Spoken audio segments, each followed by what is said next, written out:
Coming up on today's show, Tesla sets new records for deliveries and production in the first quarter of this year.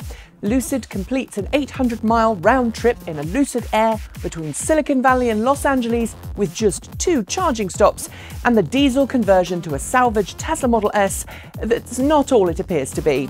These stories and more coming next. Welcome back to another roundup in the world of cleaner, greener, safer and smarter vehicles. I hope that wherever you are and whenever you're watching, you and those you care about are safe and healthy.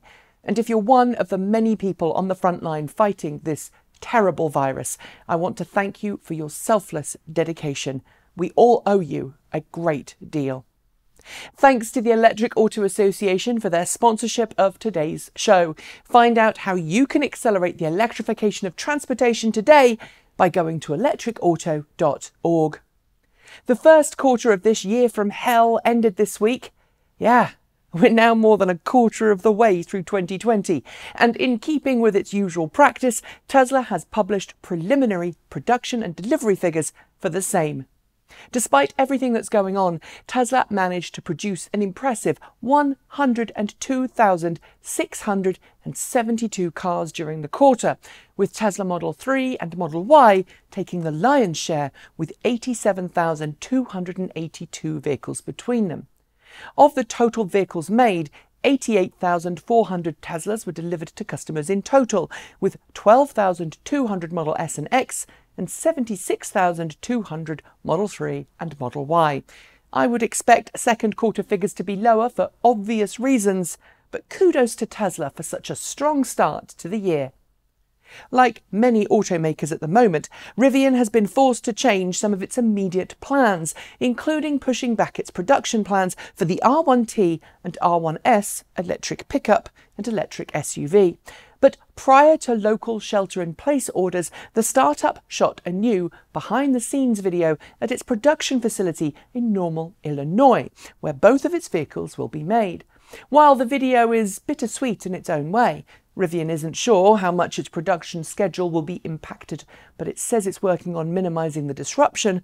We did get to see some of the plant equipment being installed, as well as hear about the new battery testing area that Rivian has set up to test the massive battery packs its vehicles will use. The video is well worth a watch, so I'll link to it below. Audi may also be experiencing some form of lockdown and reduction in production, but that didn't stop the company from holding its official debut of several models, including the Audi e-tron Sportback. Essentially a slightly less boxy version of the e-tron already on sale, the e-tron Sportback is less SUV and more coupe in its appearance.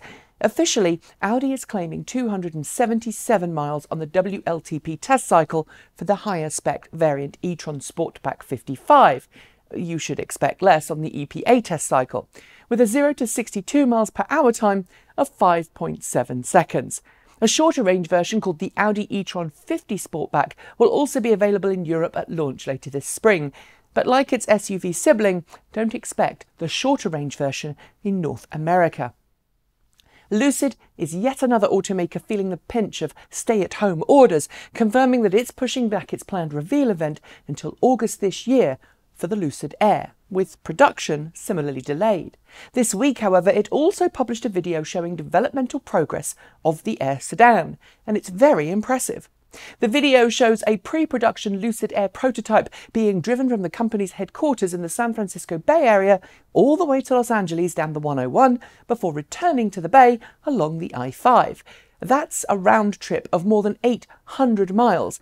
But the Lucid Air prototype managed the outward leg on a single charge, returning the next day, having just charged overnight. I think we can agree that that is some serious range capabilities. There's been increasing pressure of late on automakers to improve their accountability when it comes to ethical sourcing of components for their vehicles. And this week, BMW announced it's doing just that, launching its own blockchain tracking system for raw materials.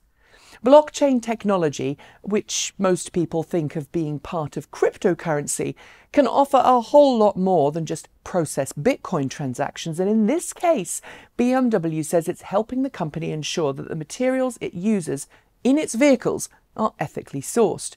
We're actually almost complete with animation and production on a video explaining blockchain technology and how it fits into the EV world, so please keep your eyes peeled for that in the next few weeks.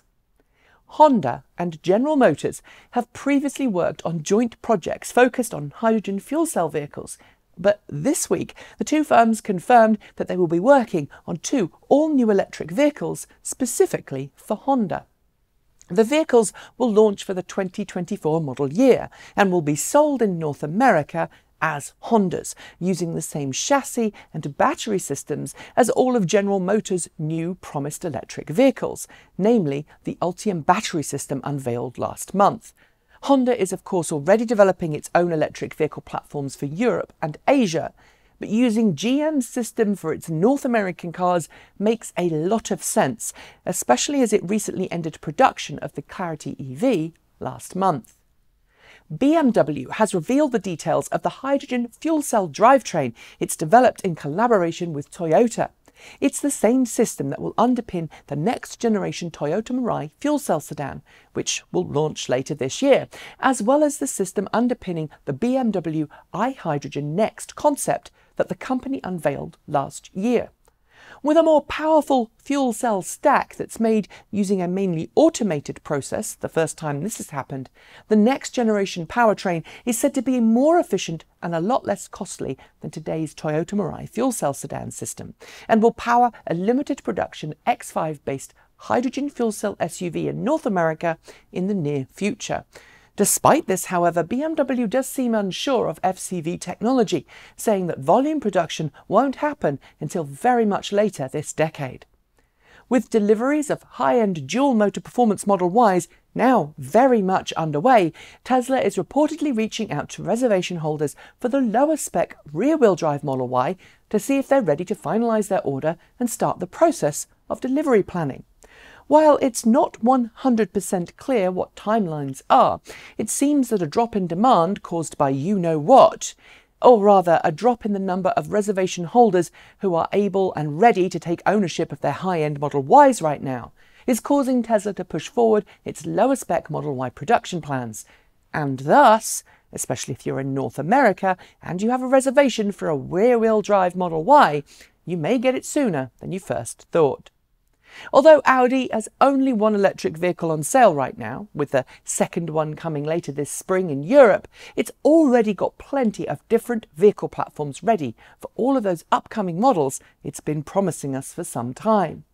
And this week it published a blog post detailing some of the details behind those platforms, ranging from the MEB electrification toolkit that it plans to use for the Audi Q4 e-tron, which is the same platform that Volkswagen ID.3s are built on, through to the MLB Evo platform that the current e-tron is built on, the J1 performance platform that the Audi e-tron GT concept shares with the Porsche Taycan, and the Premium Platform Electric, a platform that will underpin a future high-performance Audi model. And yes, I'm aware that spells PPE. It's just a different PPE focused on going fast, rather than keeping you safe from viruses. And now it's time for Short Shorts. Our buddies at Fully Charged have confirmed that next year's Fully Charged Live USA show will return to Austin, Texas. Rather than be at the Raceway of the Americas, it's going to take place in downtown Austin on April 3rd and 4th, 2021. And yes, we will be there. A YouTuber who put snow tracks on his Model 3, drifted it, broke it, and then claimed Tesla had repaired it under warranty, has come clean, admitting that Tesla didn't honour the warranty and didn't repair his car for free. Frankly, it's guys like this which make it hard for automotive YouTubers like me to be treated seriously. Chevrolet has confirmed that the mid-cycle refresh to the Bolt EV, which had been planned for this year, will be pushed back. The refresh includes changes to the interior and infotainment system, but keeps the drivetrain of the current 2020 Bolt EV. Atlas Motors held its first virtual battery day this week, at which its CEO and founder detailed some of the things that the company has been working on to produce a high-voltage battery pack capable of recharging in under 10 minutes to full. It's pretty impressive stuff. Karma Automotive has been busy this week talking up a new skateboard chassis design that has the same systems underpinning its Revero GT plug-in hybrid. It claims the skateboard can accommodate 22 different configurations made up of varying battery sizes and capabilities. The 2020 model year Volkswagen e-Up electric city car, which includes a much improved battery over its predecessor, has achieved 20,000 reservations over a 3-month period, which rivals the reservations made for its gasoline counterpart. This all goes to show that demand is there for a small, affordable EV at the right price. President Trump has rolled back emission standards for new cars in the US, something which caught the attention of his predecessor, who tweeted, quote, "We can't afford any more consequences of climate denial." President Obama, I couldn't agree more.